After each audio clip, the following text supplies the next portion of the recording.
बेटा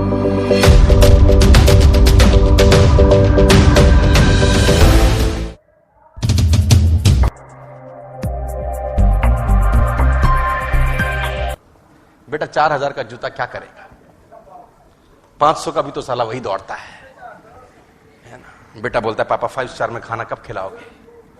बाप बोलता है बेटा जिसकी हराम की कमाई होती है ना वो 5 स्टार में खाना खाते हैं। तेरे बाप के पास कोई हराम की कमाई थोड़ी है। क्या ये सच बोल रहा है बाप? अपनी नाकामयाबी छुपाने के लिए ये ड्रामा अपने बच्चों के सामने 90% भारतीय करते हैं। क्या 100% लोग जो 5 स्टार में खाना खाते हैं हराम की कमाई से खाते हैं क्या? नो। अब वो कंफर्टेबल सिचुएशन में जब उसको डाला जा रहा है, उसको बोला अब कूद, अब 6 से 10 नेटवर्क मार्केटिंग कर, अब जाके कुछ प्लान दिखा। लेकिन अपने को क्या लगता है ठीक है ना, एक तरीके को क्रेडिट हो गया, ज्यादा सपने नहीं है। और कहानी गड़बड़ कब होती है दोस्त? तब जब होता है ये, if you taste success you get trapped in comfort zone. जैसे जैसे सफलता मिलनी शुरू होती है आप ट्रैप में फंस जाते हैं। कैसे? पहले हमारे घर में कूलर नहीं था, फॉर एग्जांपल, पहले कूलर नहीं था, कूलर आया, अब आराम हुआ कि नहीं हुआ? कंफर्ट मिला कि नहीं मिला? भाई पहले कूलर नहीं था, कूलर आया तो कंफर्ट मिला। इन्वर्टर नहीं था, है ना, तो लाइट जाती थी तो हाथ वाला वो होता था फैन, उसको अपन लोग झलते थे, तुमको याद होगा अगर तो, कुछ लोग अगर मेरी तरह गरीब परिवार से हो तो हाथ वाला पंखा, है ना।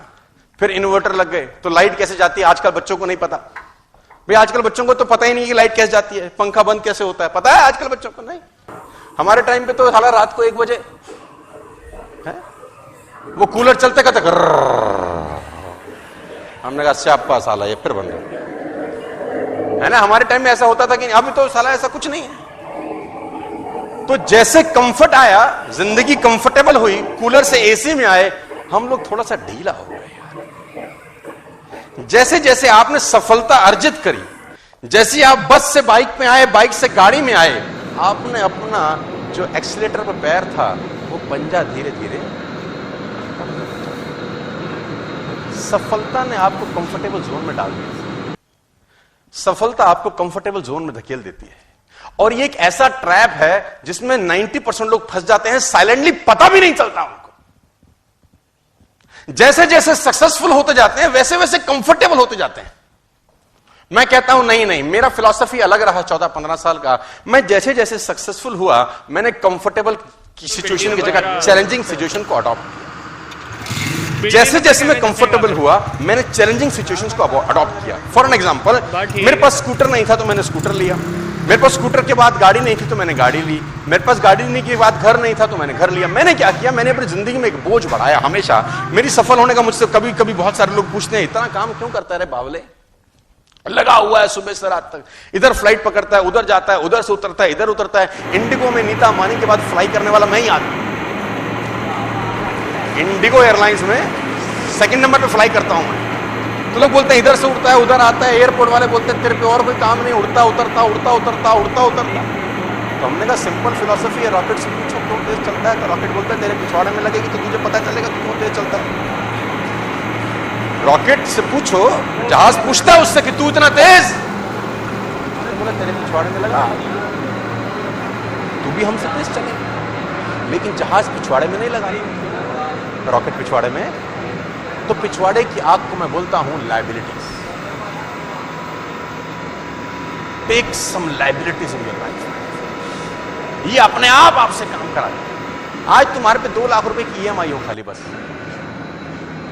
तुम्हारा बाप भी नहीं सोएगा कि भैया ये 6 इंच 26 kg 20 फीट में है।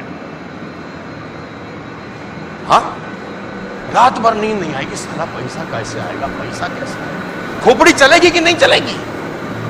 अब लाइबिलिटी शाइबिलिटी है नहीं, एसी ऑन किया सो गए, एक तरीके को पैसा आ जाएगा, ऐसी की तैसी में जाए दुनिया। हम satisfied, we are satisfied, I have no issues. कुछ मत करो, ये चैलेंजिंग सिचुएशन है। देखो ये सिचुएशन में आपको खुद अपने आप को डालना पड़ेगा, नोबडी एल्स विल कम, कोई नहीं आएगा आपको। अब कुछ लोग बोलेंगे ये क्या तरीका है, मैंने बोला यही तरीका है यार। हम लोग डंडे के लोग हैं, जब तक डंडा नहीं पड़ता काम नहीं करते सर। मैं बता रहा हूं सर, जब 15 दिन छुट्टी होती थी ना स्कूल एग्जाम के अंदर, 15 दिन किसी एक पेपर में छुट्टी होती थी, टट्टू नहीं पड़ता कोई। एक दिन छुट्टी हो, साला आग लगा देता है उसी एक दिन में। 15 दिन में क्या बोलता है?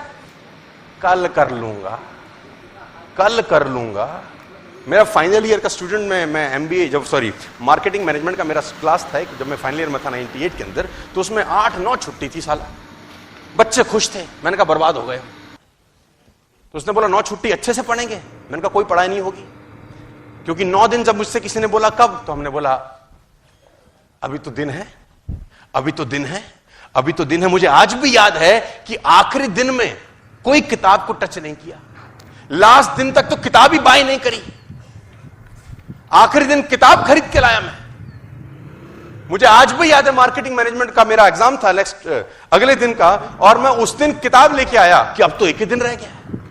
हम लोग दोस्त बना के चौकड़ी बना के पढ़ते थे। आप लोगों को याद होगा जब एक घर किसी एक लौंडे के घर रहते थे सब, याद है आपको?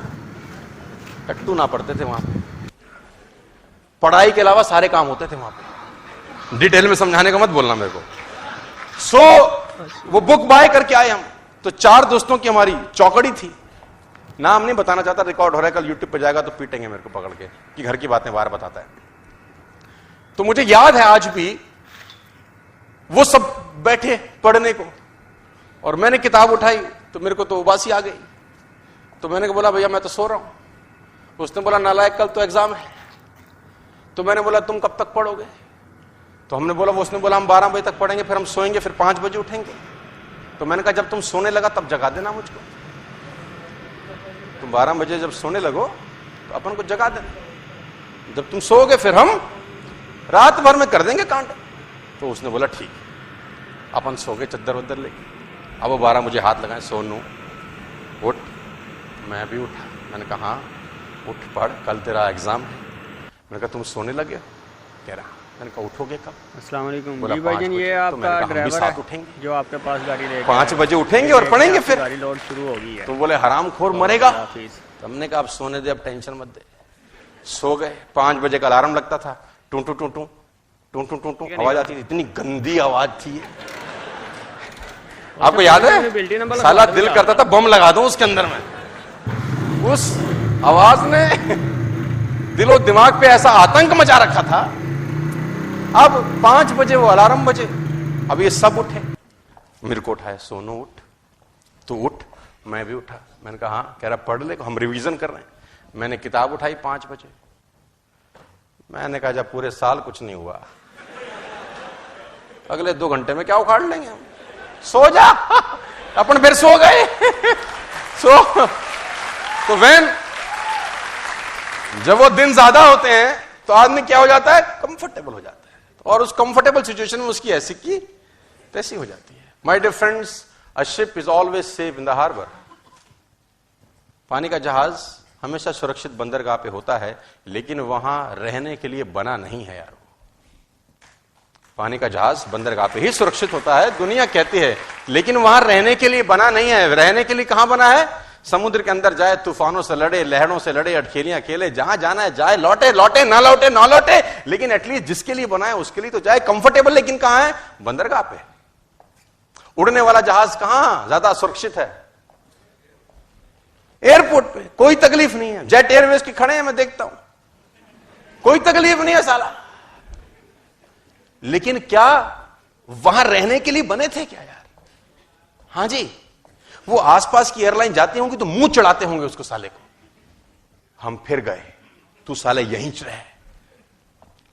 तो बहुत सारे लोग ऐसे हैं जो आपकी सामने से टेक ऑफ कर जाएंगे, आप अगर एयरपोर्ट से उड़े नहीं तो टाइम है आपका कंफर्टेबल सिचुएशंस को छोड़ देने का और आगे बढ़ जाने का। मेरी आपसे बड़ी सिंपल सी गुजारिश है, जो मैं आपको 11 कमांडमेंट्स बताना चाहता हूं। उसमें पहला कमांडमेंट यह है कि कोई आदमी आपकी जिंदगी नहीं बदलेगा आपके अलावा। आपके पैर का कांटा आपको ही निकालना पड़ेगा। इस दुनिया में किसी को तकलीफ नहीं है तुम पे पैसे हो कि ना हो, तकलीफ सिर्फ तुमको ही होगी, और वो तब होगी जब आप कंफर्टेबल लेवल को तुरंत आज ही। बात समझ में आ रही है तो बोलो हां। टुडे आपको कसम खानी है सर कि कंफर्टेबल सिचुएशंस को जितनी जल्दी हो जाए उसको त्याग कर दीजिए। आज कंफर्टेबल मत रहिए जिंदगी, अनकंफर्टेबल रहिए। मैं बार बार बोलता हूं, with all the respect and regard, झुग्गी झोंपड़ी के बच्चों को कभी निमोनिया नहीं होता है। झुग्गी झोंपड़ी के बच्चे को फीवर नहीं होता, नंगा घूम रहा है जनवरी की सर्दी के अंदर, है ना। लेकिन हमारा आपका बच्चा कंबल में बीमार हो जाता है। ये बात को अदरवाइज मत लीजिए, with all the respect and regard हमारी बात, क्योंकि हमारी जिंदगी ना हमने बच्चों को कंफर्टेबल, मेरा लाल सा बच्चा, भाई मेरा बेटा, इसको हवा ना लगे, और वो देखो नंगे घूम रहे हैं, with all the respect and regard. और ऐसा घूम घूम के उनका इम्यून सिस्टम इतना शानदार हो जाता है, कोई हवा उनका कुछ नहीं बिगाड़ पाती। मैं फिर कह रहा हूं आपको, प्लीज अपनी लाइफ को कंफर्टेबल नहीं, अनकंफर्टेबल बनाइए, क्योंकि जैसे जैसे अपने रॉकेट लिया, हमने इंस्टॉलमेंट लगाई अपने लिए, हमारी जिंदगी में कंफर्ट बढ़ा कि नहीं बढ़ा? यस। जैसे जैसे हमने अपने एक्सपेंसेस बढ़ाए, कंफर्टेबल एक्सपेंसेस बढ़ाने के कारण हमने काम किया, काम करने से पैसा आया, और उस पैसे आने से जब फिर कंफर्ट आई, हमने फिर चैलेंज बढ़ा डाली, और उस चैलेंज को पूरा करते करते और कंफर्ट मिली, और उस कंफर्ट हमारे को फिर ना गिराए,